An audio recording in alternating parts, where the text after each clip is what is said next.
So behind the scenes, here we are.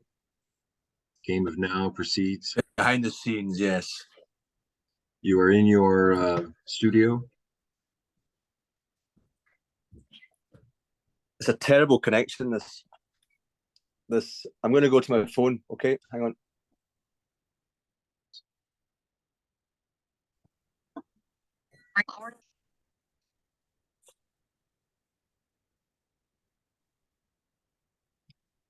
So what is the intent of such call? The intent of such call.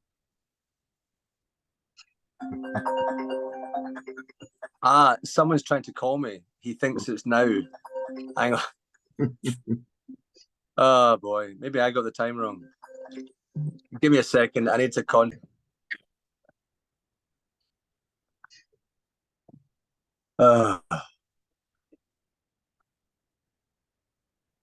well, the intention here for me, and I'm wanting to hear what your intention is or response to this, is just to show a bit behind the scenes how I live. Like, this is my space. This is my man cave.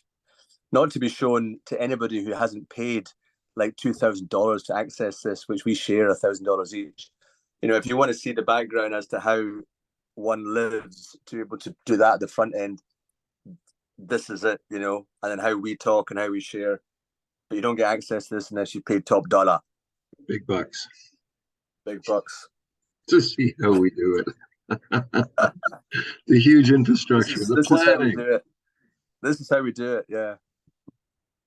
To get to this point of conscious communication, it takes years. Years, lifetimes. And a dedication to incredible mistakes, falling down holes, bashing into things, pissing people off, being pissed off by other people pissing you off. Technology, which is so frustrating that I can't open a Zoom from my phone, so I've got to copy it and put it in my browser, and then and then when I say, "Hey Siri," the Siri on my phone and my iPad picks it up and says, "Which one are you talking to?" And no one else has these problems. It's only us that has to deal with this. It's only us that have these problems because we're building a new system, and it's like, come on, we have to upgrade everything little by little all the time. Oh my God. So this will certainly be worth something if we ever achieve what we're aiming at. Oh, definitely. But in the moment, this will be auctioned off. Who wants the original behind-the-scenes footage of Elijah Ignatieff and William Graham Stewart, aka Captain Speak and Gron Weird? For now, anyway, that's one moniker. I quite like. It was given for free for years and no one noticed. But as soon as we put the big price tags, then all of a sudden everyone lined up. Everyone wants to. What are they doing? Here's an example. Here's one of my walls. Okay. That's where I store information, and basically this is my information field right now. You know, I'm organizing all my receipts, all my paper. So all my paper goes together.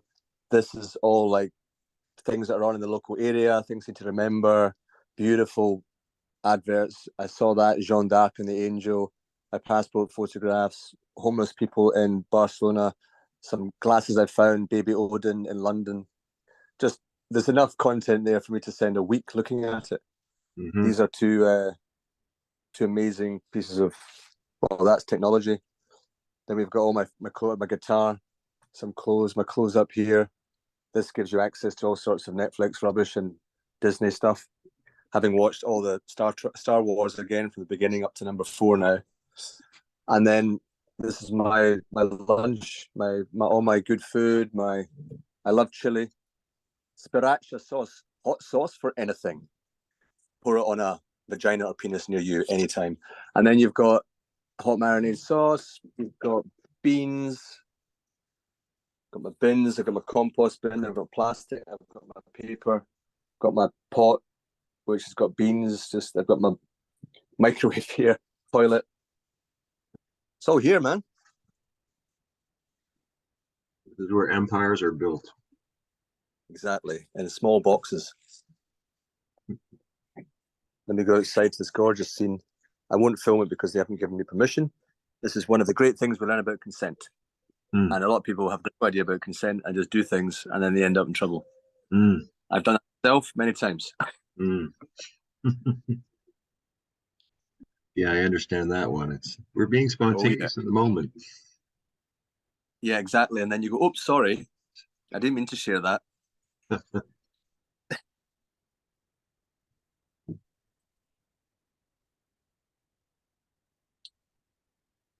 So I noticed it. Ah, I noticed in your calendar you're filling up.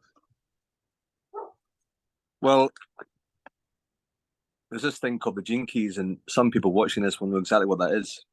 And it's just a sort of nice mythopoetic combination of weaving together the I Ching, astrology, human design, Celtic culture, whatever. It's a whole melange of things. It's lovely.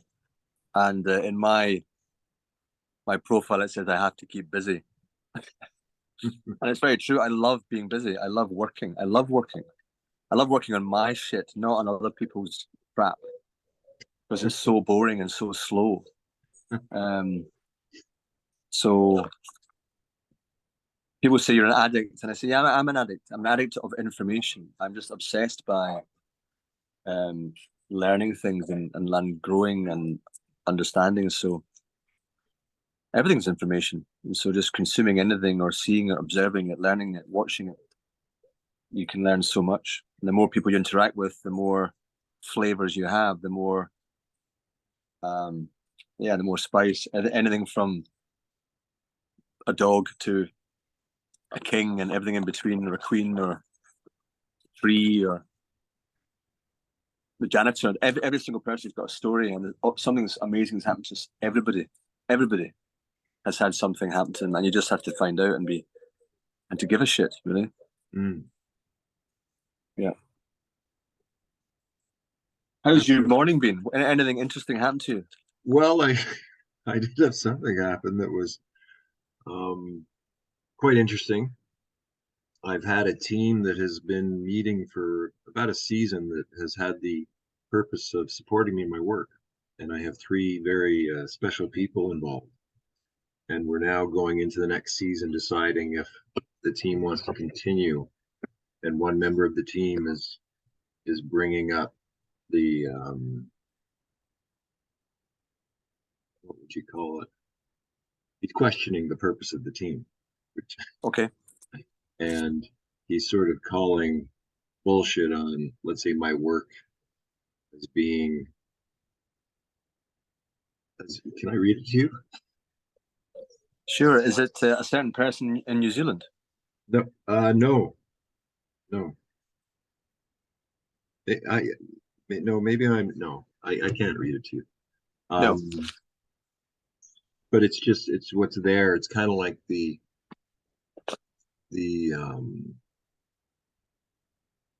I think whenever you bring any passionate people together who want to change the world, there's if I'm coming across like the white savior who's building the new system, I'm setting myself up in the crosshairs, even though that's kind of what I've been aiming at. I mean, not to be the white savior, but just to sort of build a new system to even present that, I think, to anybody. And I think that's something which me and you have had. I don't know if we have conflict over, but we're just on opposite ends of the spectrum in many ways, right?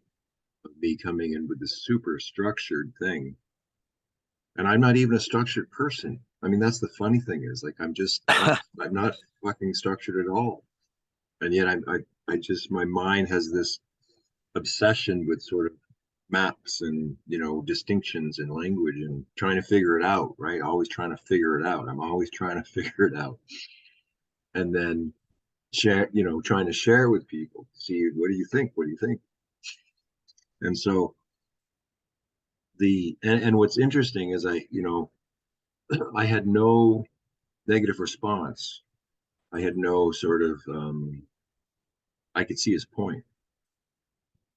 And it's interesting. Like let's say we made a team for you and the team was there to support you in your work, to bring it into the world, let's say. And then the team never ask you what kind of support you need, or they never really delved into, is this sort of working for you? And you're sort of watching it because you don't even know, let's say, how someone could support you, or if they would, how would it look? And then everyone on the team has their own needs and has their own, basically everyone needs a team to support them. And so to be on someone else's team supporting somebody else, some point you go, I want that. If you're at a high level, or you think Yeah. and each of the people I'm working with are, exceptional people. They all deserve a team of their own, I think.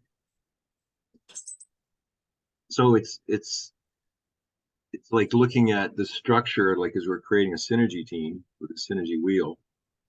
We have 4 people out of, I think, 12 potentially.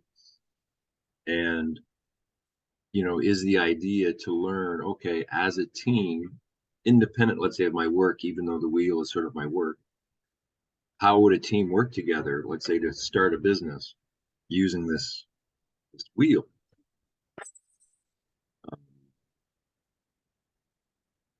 So there's a lot of contradictions. There's a lot of things because I'm involved in it that is interesting to me. May I make an observation? Please. So, I had a conversation years ago with Chris, who said there was a very wealthy man, I think he was Italian, and he had the idea to bring together 20 Nobel Prize winners or more, thinking that if you brought together 20 Nobel Prize winners, surely they can work it out and create the solutions to everything. Different disciplines, And they just argued. That's all we did. They spent their time arguing. And on that note, a good person to speak to is Sam. There's a guy called Sam, and he has this, what he calls smart people problems. And he has developed a whole list of these smart people problems, having spent years in a global collaboration group and in the as a software director of a company, having had a lot of experience with the guy who invented the mouse.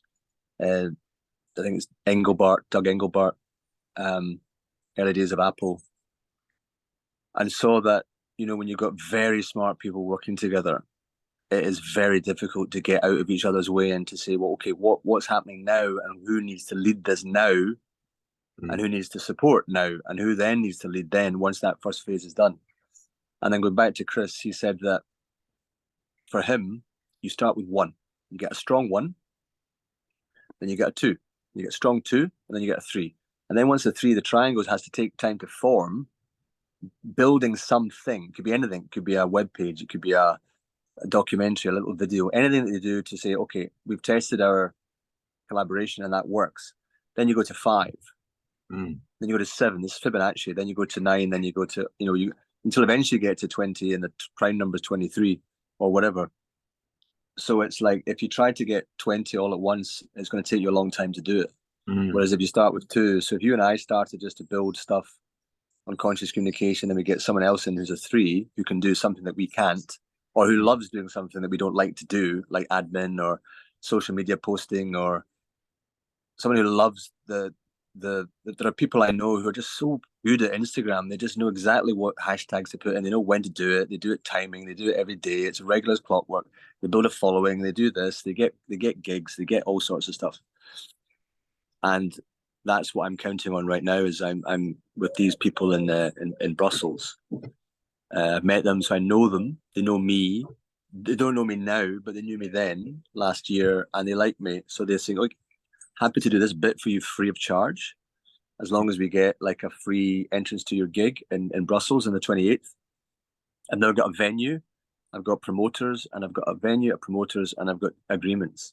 And it's great. It just feels really good. And then it's things like, I don't know how on a poster or a flyer on a wall or on a car or anywhere that you can, I'm just going to put my do not disturb on. That's a good practical thing for anyone. Please remember to put your do not disturb on when you're, how do we go back to the, like if there's a QR code saying just add to calendar, because the amount of time I spent going into my calendar, going to the date, if I say, yeah, I can do it that day, I put it in, and then I say, oh, it's a conflict. And then I can just say, yes, I want that one instead of that one. And that's it. So there's these kind of things. I don't know how to do that. And if I spend time researching it, I'm spending a lot of time in admin and research that I don't want to be doing it. I know many artists like that who just want to do their art, and then they want somebody else to do the work. And people say, oh, no, you've got to do it yourself. You've got to learn the tools. You've got to... But in a way, that's slower. So I've got a dear friend who loves to do rituals in the forest and do that with others, and he's brilliant at it. He's a genius at it. But then having to go back, choose the thing, make a video, cut it, edit it, choose what to go on, what to write. Yeah.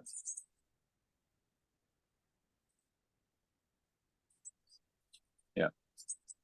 Well, we sort of did that. We went from, 1 to 2, and then we invited a third, and then we were there for a bit, and then we invited a fourth. So we were kind of going along that way. We stopped at 4 and sort of had started to sort of stabilize kind of at 4 before looking to bring other people on. But we didn't necessarily choose something to create, which is maybe the fall down point or something. Yeah, if you just trial, say, let's create that and see how we get on. And then so on our course, one of the main activities was the poster and the blurb about your performance and your blurb about yourself. And that caused more stress in the course than anything else. Actually coming up with a story and performing it was the easy bit. Deciding what picture, how to present yourself, what font to use, what picture to use, what image to use, what to write about yourself. We spent, it's like, it was supposed to be ready for the 11th and nothing got ready till the very pushing to get it for the printers. So it's a very, but it's a really interesting thing to see how people react under stress. And you only get to find out how people really perform under stress when you put each other under stress. Say, okay, we're going to do this by Friday at midday. And then suddenly someone disappears because they can't take it, or somebody else takes over because they want to control it all, or that kind of thing. Well, to see the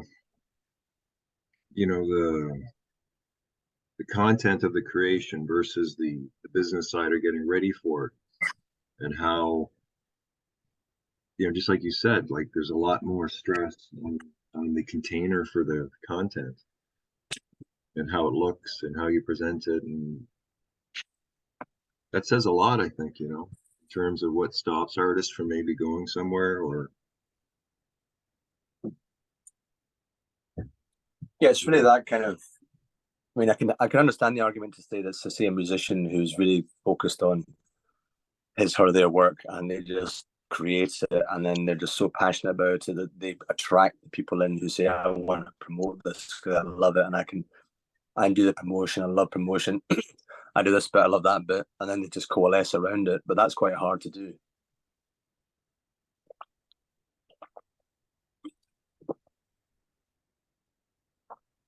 But it can get easier.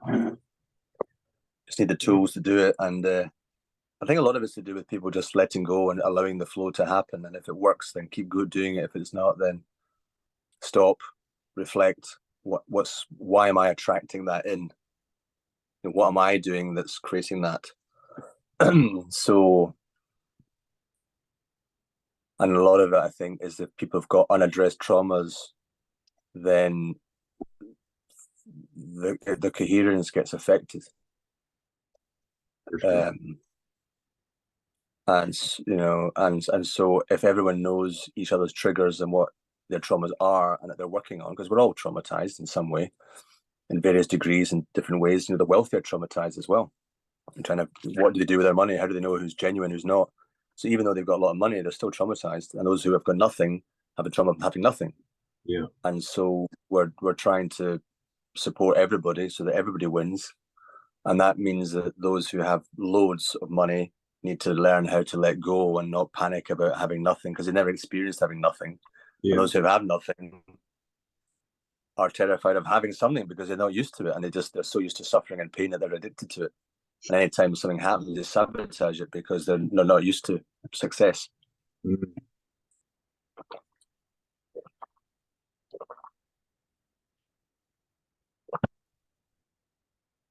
So why don't you discuss sort of like Wondercraft and seeing um let's say role distinctions between you and I as far as you would like. Well, what I need, and I don't know if you want to do it. It's like what I need is and what I want to be experimenting with. For me, the money agreements and sharing. If it's two people, then you share everything that comes in, because on presence, then you've got two, then you share everything. And if you've got three, you split it three ways, that kind of thing. Unless there's an agreement saying, well, that person's doing a way more amount of work and I'm happy to receive 20% or whatever. And that's just negotiation, which we have to get better at. But for me now, it's like um, to be able to do online performances. Like I'm doing the Kaylee tomorrow night, and if only I turn up, fine, I don't care. I'll do it. I'll do it for 2 hours, and then I commit to doing it the first or the second Tuesday of every month until such time as it gets going. And then if it gets going, then I can say, okay, can I pass it on to somebody else to do it once a time or whatever, or do it twice a month. But it's that sense of I want to host online gatherings and offline, because there's so many people I know around the world who I want to introduce to each other. You've got a huge network. I've got a huge network. There's other people I know have got huge networks. And can we get together and get out of our egos and say, okay, who are you? What is your story, really? Where were you born? What are your brothers' names? What your mum's name?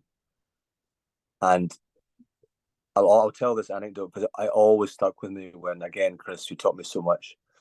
Um, he was a lawyer at one point in his life, and he turned up for just to, I think either he was observing or he was learning the trade, and there was this very excited and nervous lawyer stood up in front of the judge, and he just went on. He rambled on for about 2 minutes, and the judge went, "Can you stop? Stop. What's your name?" Okay, great. That's your name. Thank you. And where do you come from? What's your law practices? Okay. And the name of your client? Okay, thank you. And we're here to do this. Great, thank you. Now we've got a. Now I know who you are. You know who I am. Let's take the next step.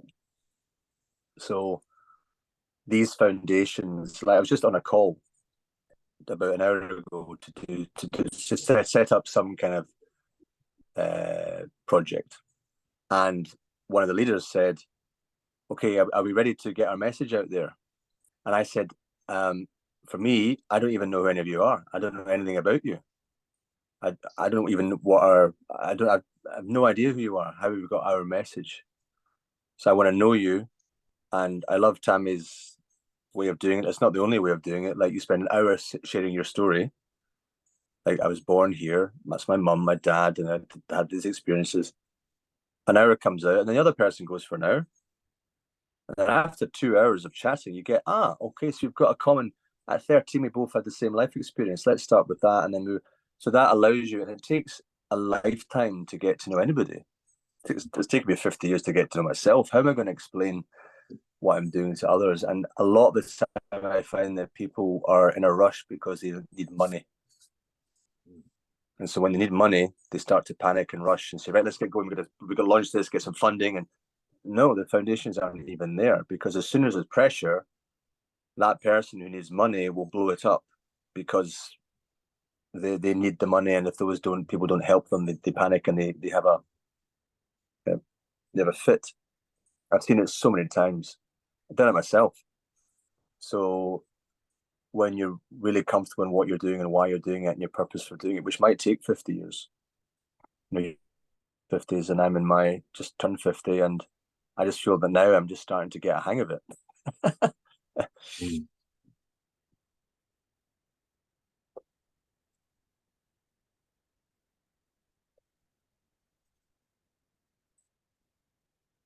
Because I mean, I guess I asked just because I mean I've got quite a few different projects going, and I couldn't commit all my time to it. And this is more your full-time gig. So I see myself more as a support person, Uh-huh.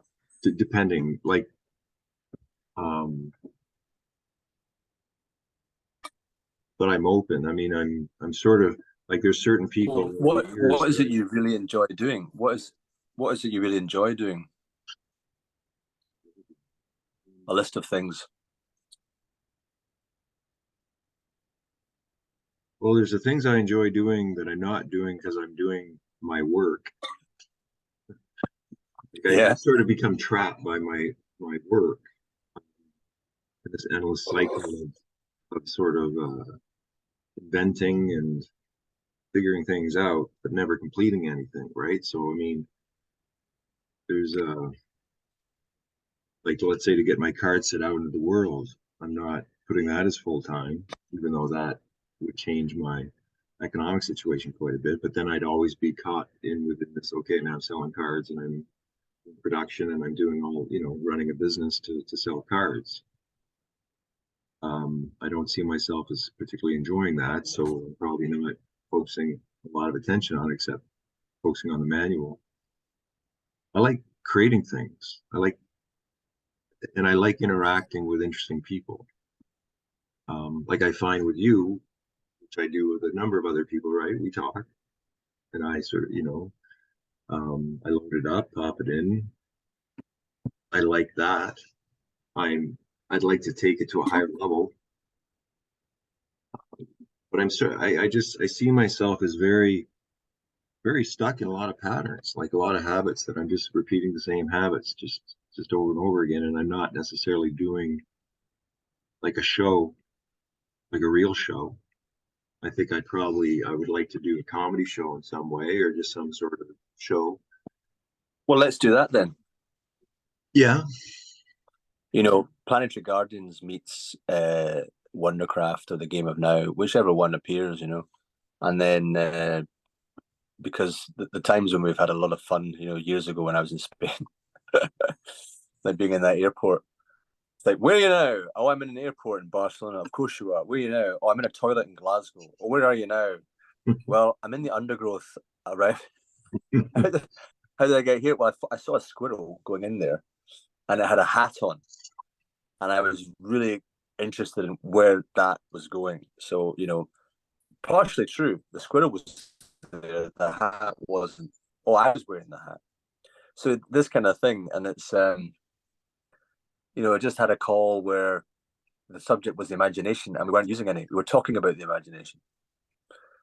And the energy was just so flat. And it just reminds me again, Anton Chekhov. I've learned a new person. So Anton Chekhov, he wrote many Russian novels and plays, and Cherry Tree and Vanya or something like that. And then his nephew Michael Chekhov taught acting to Ingrid Bergman, Clark Gable, Marilyn Monroe, and his whole thing was about imagination rather than what he called the psychological gesture, when you try to use your life experience, which is tiny. What your resources are, your tiny experience of life. But if you can bring in the imagination live and share it and with the audience, then you're having fun. The audience is having fun because it's fresh and it's alive. Rather than here's something I've learned, I'm just going to tell it from my memory. It's not the same, which is why a computer will struggle with live performance and it can't access imagination as we can, because for me that's in the spiritual worlds.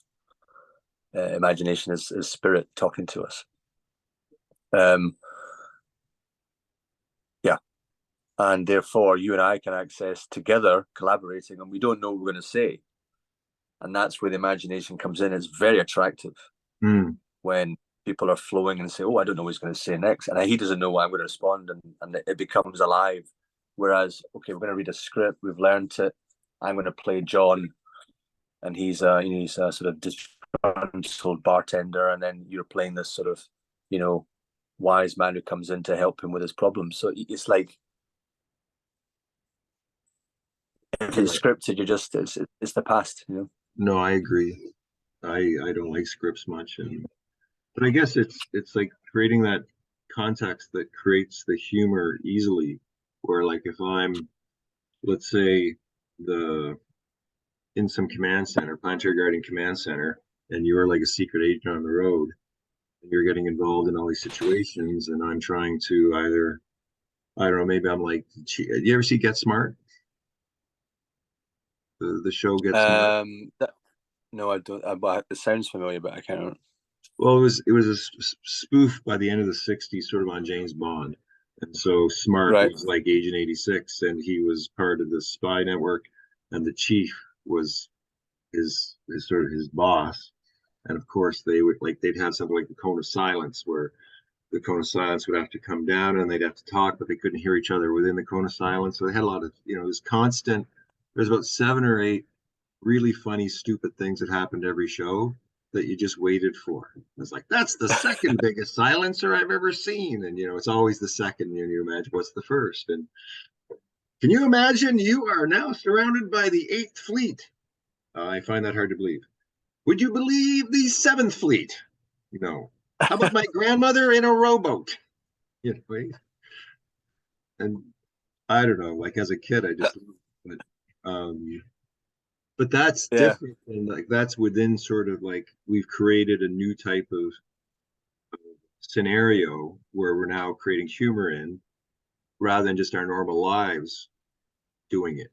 And I think like what I've like the very secret plan has been sort of like this idea that I have this very secret plan to change the world and I have all these connections with all these people.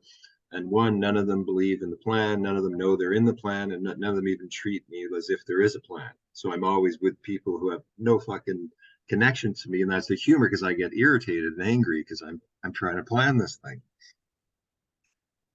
which is actually happening in the real world. But I haven't sort of taken all of these interviews I've been doing with people and brought it into the realm of humor. It's just sort of been normal talking.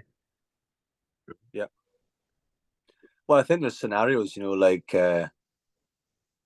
quests and missions, and then your quest is you've got to buy that bit of corned beef that you said you're going to buy. It just becomes this. Yeah, like there's people out there doing things that are trying to be serious, too serious, and it people can tell that he's trying too hard. Whereas there's a sort of letting go and having a laugh, and then you pick up a book, say, and you what's the first thing?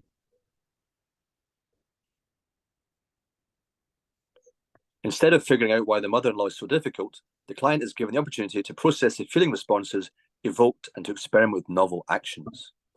Um, it says here, step 1, it says, you imagine we'd get on. What is it about me that makes you say that?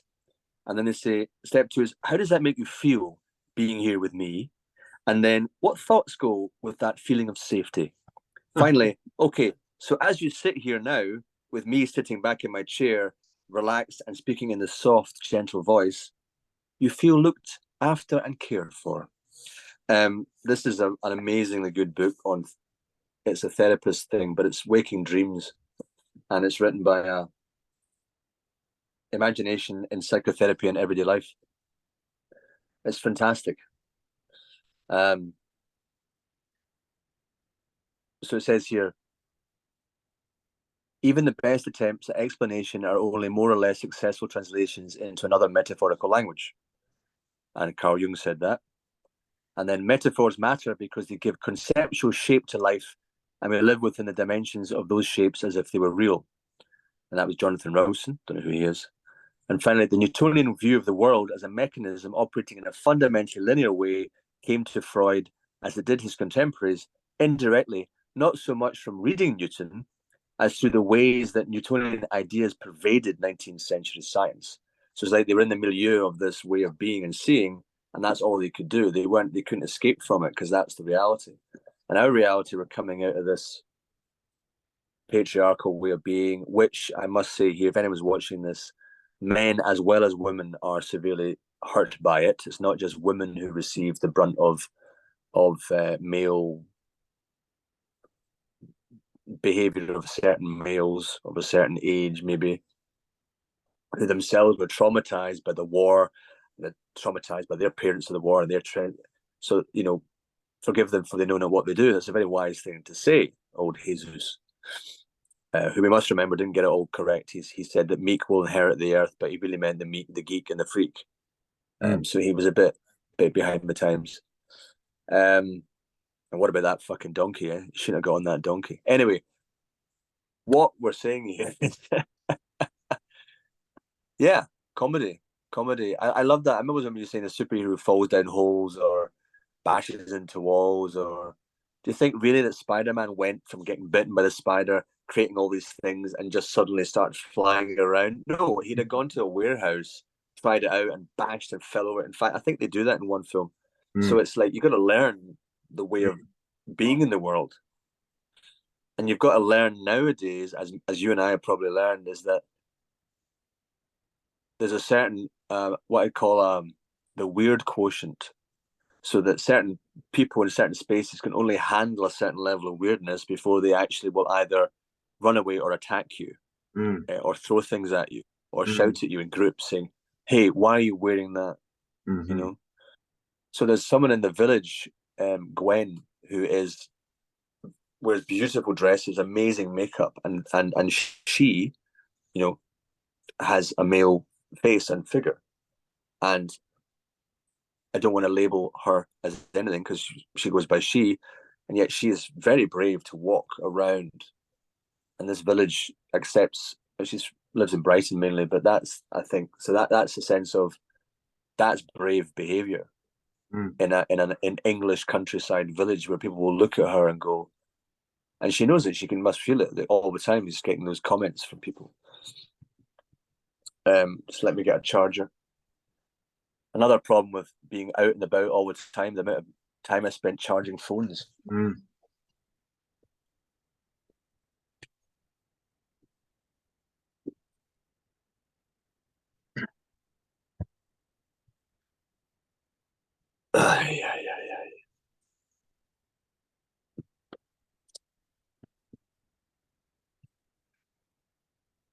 But I say you haven't given up, and you're still doing your thing. You can only do that, can you? Well, I mean, It's all you can do. I mean, you're being yourself. I don't know if there's persistence or it's just there's nothing else to do. Like what I probably give it up about 100 times, but then I look around me and I don't have anything else to do, so I sort of get back to work a bit. I think that's when you're truly in your life work, you don't really have anything else. I mean, nothing Yes. else interests me as much. It's not that I'm doing it because it interests me. It isn't, some weird to be so focused and not interested. Yes. I'm hearing you. I find that I like moving. Yeah. Like I picked all my cards, business cards that I pick up from people. I have a chat with them. I say, "Oh, that's nice. What do you do? Oh, that's interesting. Tell me about that." And then you kind of give them a little upgrade or tip. Just you say something, and then you go, "Oh, that's nice, thanks." And then I just keep these. And then someday I pick it up, give them a call, and say, "How you doing?"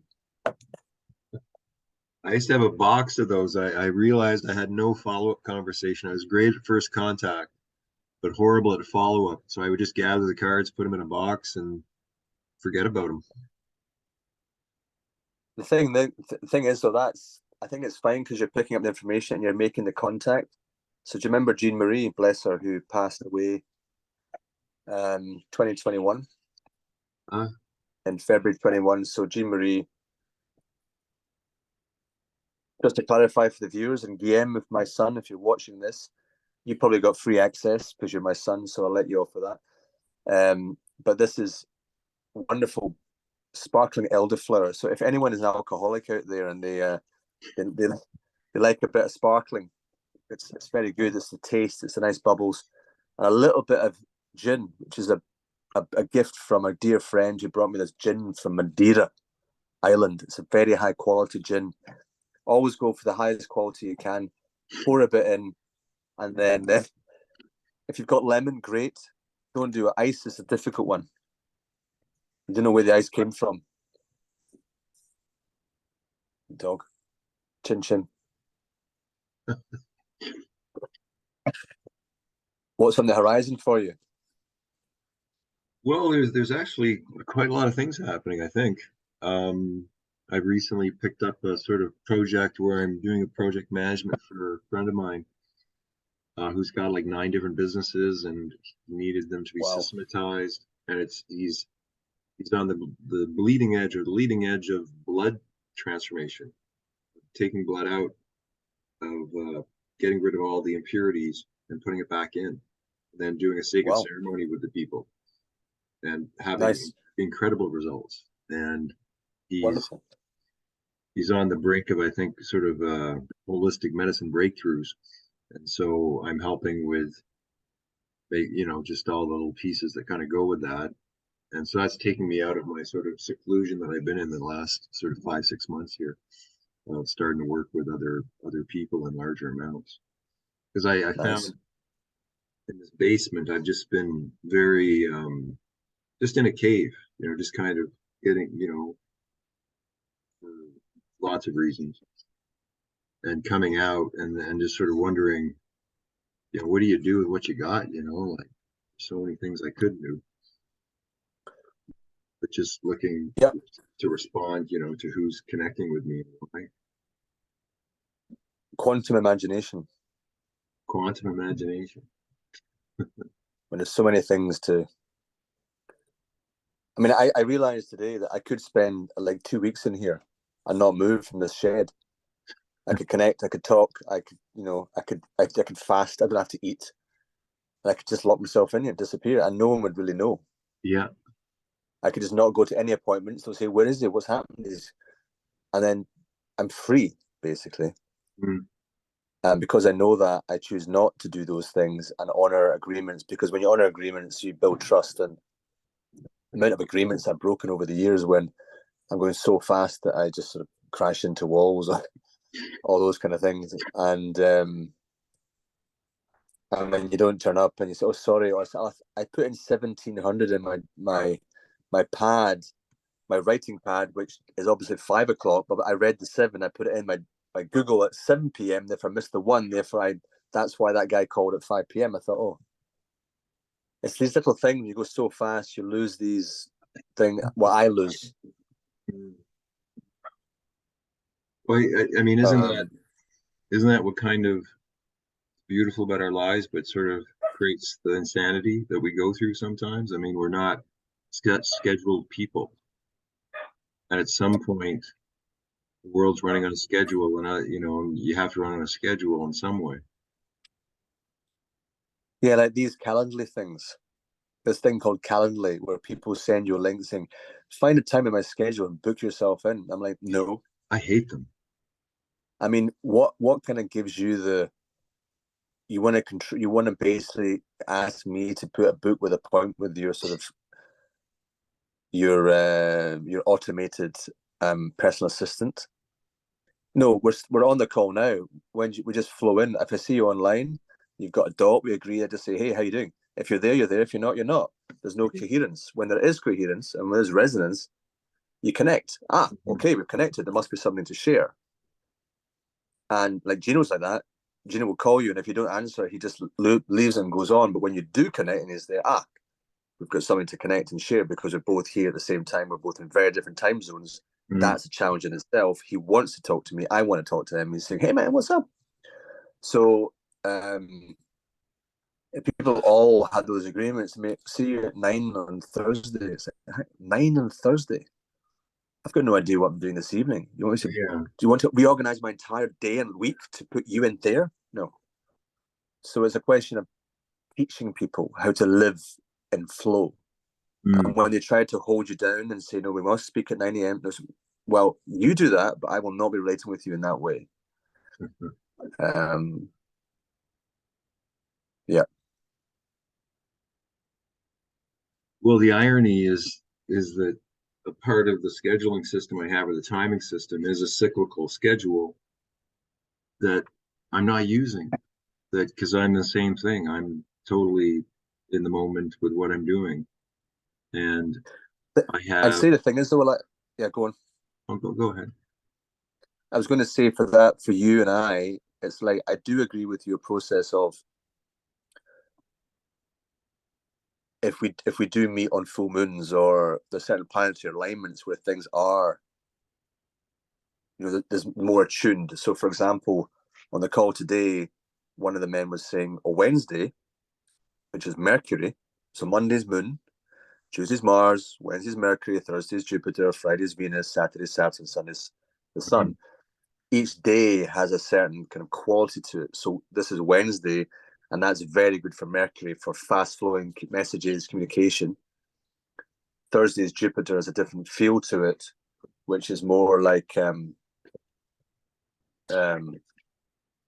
written it all down. It's more like self-love, connecting. Sorry, that's Venus. Jupiter's more about reflection, take back, gratitude. Friday Venus is more about connection, self-love, just that, going out at night on a Friday night. It's one of the days when people look forward to a Friday. There's energy in the whole day everywhere. Saturday is about responsibility, getting up early, doing your errands, get things done, tidy the house, Saturdays are great for that. What goals you've got, your calendar. And Sundays just recharge, rest, speak truth. And then on Monday, the moon, intentions with the moon are really powerful. And then Tuesdays are decisions, like Mars, decisions, projects, what we're going to do, what we're going to. So if one does live in that way and organize, okay, let's meet. Okay, this meeting, I think we should do it on a Thursday to reflect on what's going on. That makes sense to me. And then, of course, if it's like a solstice, things happen then.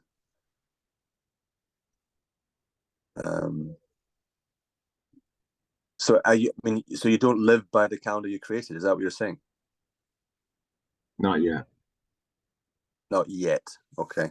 So what in your calendar, in terms of lunar cycles and everything, when would be a good meeting time for us to play with 30 minutes of, or 20 minutes even of, you're playing Captain Sweep. You're saying, right, where are you now? Gronweird, Agent Gronweird, where are you? I am currently in a supermarket in East Grinstead. All right. So your mission, you must find the perfect beef and cheese in the meal, and you must talk to at least 3 people.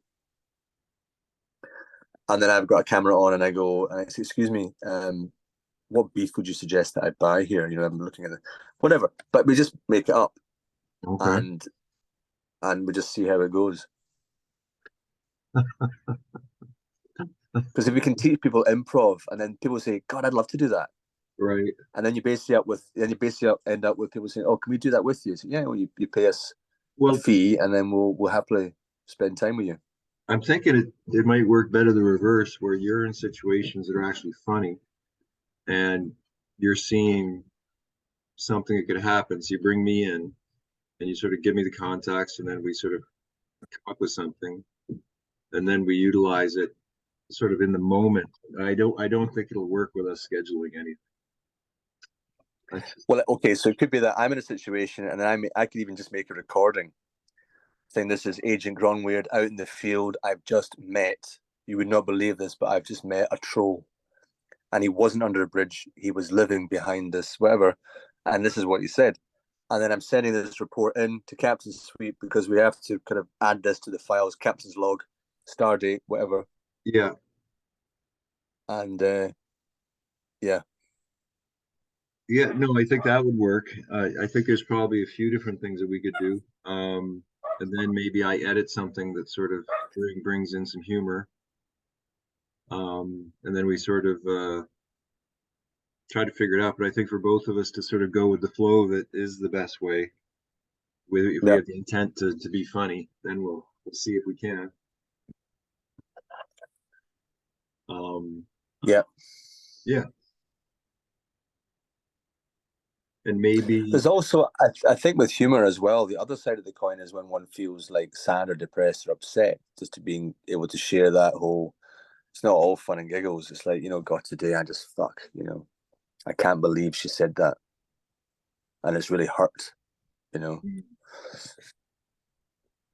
Yeah, it's like today on a call, someone made reference to a previous event, and they said, oh, it's very patriarchal. It's mainly the males that were talking. And that just simply, from my experience, that simply wasn't true. Yet that's what she experienced. So it's valid. You can't say no, you didn't experience that. No, that's what she experienced. That's what she was feeling. It's like, Mm. okay, can we talk about that? So, do you feel comfortable? And what I'm finding, I don't know if you find it, but as I'm now 50, I'm white, educated in Scotland. I'm called weird, white, educated, industrial, rich, all that stuff. I'm not going to turn my volume down because women feel, oh, you're being too powerful and dominant. It's like, well, I'm strong, and I'm not going to emasculate myself to allow you to feel that I'm a threat to you because I'm like that. I'm not your dad. I'm not that person. Whatever happened to you, I'm not that. Mm. And it's very difficult now to really connect with that whole thing. And if you say, actually, the patriarchy, I could tell you about my dad and his dad and how fucked they were by that, and how I've been pained by it and anxiety and all sorts of panic attacks because of this, and money and capitalism. So it's not just you. And in fact, I met a woman who said that she thought that men had it harder. There's little boys who were never parented properly because they couldn't be parented properly because our parents weren't parented because they lost parents in the war. So that is a very wise woman to see that and say men need more help than women. Well, I guess that's what I found with humor over the years, where I haven't been involved in, let's say, like part of my dealing with life growing up was always making jokes. So I was the joker, and that became my up Yeah, until maybe until I was paralyzed almost. For the first 20 years, that was my thing. So it stayed within me, and it may not be. Maybe it's just this wounding that's wanting attention.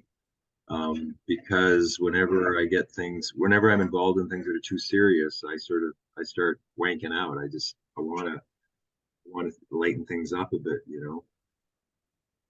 yeah, So maybe the role of humor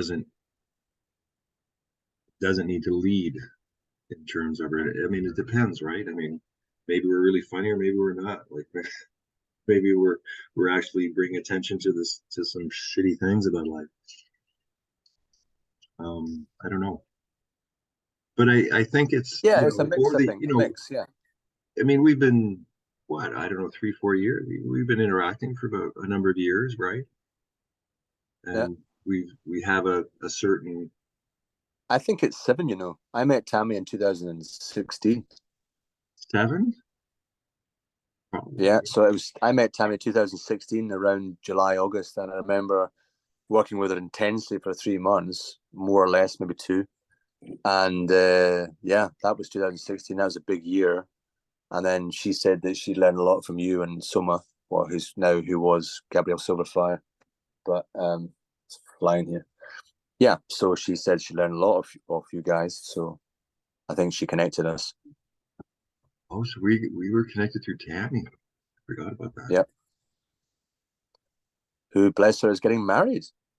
She is. I I hear. Yeah, Oh, that's good. in Vancouver. Really? Yeah, Because she met someone in the Netherlands, right? Or is that right? yeah, Harry.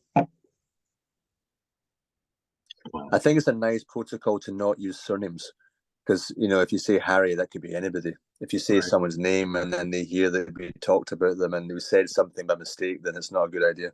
So protocol of like first names only, Okay. unless that person's given permission. But the and doesn't care. But yeah. So Harry, yeah, Harry and Tammy. Well, why Cheers. don't we leave it like this? Why don't we set the next interaction as being led by you, following intuition around something, and you can pull me in on any, just see how available I am. I'll be as available as I can be to sort of interact with you on the spot. Yeah. And why don't we just try out something and then see if from that, then maybe I edit something that is a bit like we're aiming more of a show, something entertaining or something funny or something. And then we can also have these always as our back end of just discussing what we're doing or trying to do. So we've got the story of Yep. how we're doing it, and then try to come up with something that's a bit unique, maybe. How's that Yep. sound? Perfect. I just remembered I said I'd be present spiritually for somebody, so I'm doing that now. Okay. No, I think we're almost at an hour anyway, so. Yeah, perfect. I think that kind of, yeah. And I think also Great. as the stuff that we're both working on in the background comes to a head, there's gonna be other things going on that are sort of that'll help out, I think. We gotta bring Gino in somehow. We gotta bring in Gino. Yeah, hey guys, what's up? I say, hey, we're doing a show. Do you know, are you willing to be in it or do you want to run away? I think that's the humor element is Gino coming into. Do you know coming in? Right. He's always on the couch and he just comes in with some wild insight. That's it. I need to get a whole bunch of insights from Gino that I get about 20 of them and then have them as a repository that I can bring into things. That's I like that idea. Did he see your thing that you did, him jumping up and down or something like that? The one where he's in space, Yeah. he's barely given me a nod and he just oh ha or that doesn't seem to have much of an effect. But Yeah. you never know. He's always traveling, right? Okay, so we'll talk to you soon. All right, man. Yeah. All right, take it easy, my brother.